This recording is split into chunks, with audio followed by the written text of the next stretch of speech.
What's up, everybody? It's your favorite fallen Jedi's favorite nerd, and today we are looking at the SH Figuarts Anakin. Let me tell you how much of a mess I am. Let me just stop and tell you how much of a mess I am. I started panicking that I didn't... I started panicking that I had missed the pre-order opportunity for this figure. And I reached out, I said something on Nerd Rage about it. A ton of people reached out to me and said, man, I can get you one. I can't tell you how much that means to me. I tip my hat to all of you. Turns out I had it pre-ordered and I just didn't know it. So I was going to check my anime export stuff for something else and I saw it sitting there waiting to ship. So I was like, oh. So I shipped it. And now it's here, and now we're gonna talk about it, and we're gonna start with accessories. And we'll start with the lightsabers. You get a hilt, it's painted silver, we got gold and copper accents on it as well as the black. We also have this one with the blade in it, and you know what I want, baby. I want that white rod to go up through the center and the blue around it to make it look like it's actually illuminated, and I won't stop saying it until I get one. And then the same detailings are on the hilt as well. And as you can see, that clips onto his belt just fine, and he can hold both of them just fine, even if both hands aren't necessarily intended to do so. You get 4 additional hands.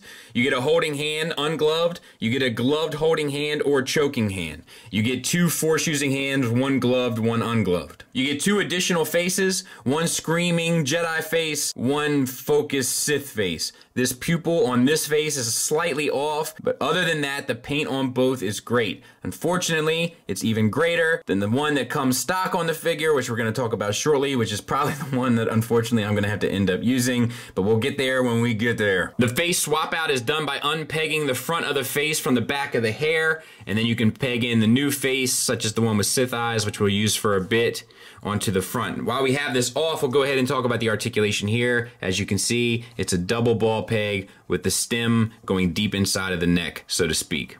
Now, let's talk about the figure. Before we do so, I just want to show you the other face and show you the problem that I have with it, and that is the shadow across the forehead.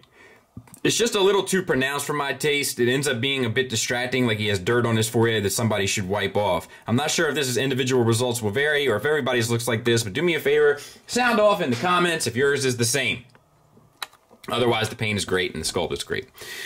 Let's continue. So, once again, I can't stress enough, the face looks amazing. The hair itself is painted and washed. Unfortunately, the seam and the way they did the face connections does create a little bit of a distracting look, but I don't think it's too problematic. But from some angles, especially this one, it kind of looks like he has a headband on that you just can't see underneath those locks.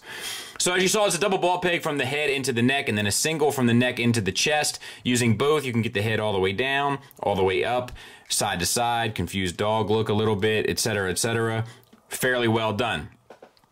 For the shoulders, it's a butterfly joint, kind of classic in that sense, with a ball peg to a ball hinge inside. And there's the thing. Now, I will say the reason why that came off is because the outer vest or tunic does block it a little bit, and I was trying to move it against it. We have digital sculpting throughout the robes, and then the wrinkles are all sculpted in, and it looks good. The texture looks good as well. Using the articulation, you get the arm all the way out to the side, 90 degrees, and around. You don't get a proper bicep swivel, but you do get a swivel around the shoulder, and that should work just fine. You have a ball-hinged elbow that gets you past 90 degrees and is not the ugliest thing I've ever seen, so that's good. A little tight like a tiger. And then we have the gloves, which are all sculpted, and then the buckles that are all painted. For the hands, we have a ball peg, and it should be a ball hinge. Let's see. Yep. So it'll swivel at both ends, so you should be able to get up, down, in, out, swivel it around, etc., etc. No issues. Good to go. Double ball peg, I'm guessing from the chest into the pelvis. It could be a single, but I'm going to guess it's a double. Either way, you get bent over that far, which is nice, back that far, teapot, swivel, all works well. Once again, a little tight there. Then we have the floating belt piece that sits over top, sculpted well with the pouches painted, the strap painted, the silver and gold painted, and then the little pouches on the back are painted. All good. We have this piece, which is also a floating piece, which creates the layers for the robes. I think that's done extremely well as well. And then we have T-jointed ball joints for hips. They do drop down. Using the drop down method, you can get the full Van Damme and pretty much the full Monty. Thigh swivels around the ball peg, so no issue there. And then we have a ball hinge for the knee, which is hidden well by the sculpt. So I like that a lot. The boots are painted in, I think they're painted anyway. It might just be a glossy plastic. I think they're painted though. And it has a bit of a glossy finish. Maybe it's the brown that's painted. I think it might be the brown that's painted. And they're sculpted very well.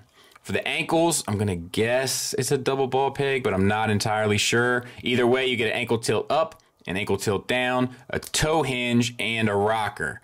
So it's pretty much perfect. And there's a size comparison in my Jedi Temple diorama, so fits right in beautifully.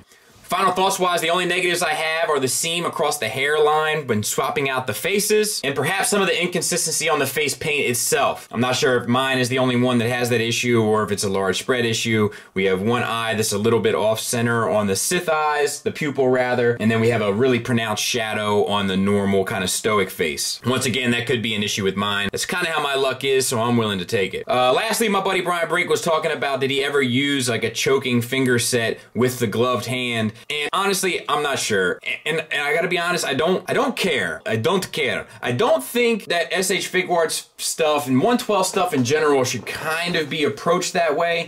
To me, it's about bang for your buck. So if you get a choking hand and it's a gloved hand, at least you get a choking hand. It's much like Thanos and the finger snap. I don't really care which finger caused the snap. If it ended up making a better looking figure because of the way they were able to put paint on or sculpt or whatever, I'm okay with having a normal hand doing the snap and the gauntlet not doing it, or vice versa. Doesn't bother me. When it comes to 1/6 scale stuff and stuff I'm paying a ton of money for that's super movie accurate, that's kind of a different ball of wax, at least as far as I'm concerned. But the sculpt is beautiful, the paint is beautiful for the most part, the articulation works across the board, it's definitely 100% unmistakably Anakin, and I couldn't be happier with it. So it's a strong recommend from me. I think all the accessories are appropriate, while maybe not plentiful. I would have probably liked a cloak as well, and sometimes, to be fair, the back of the hair can cause articulation issues with the head. I should point that out as well.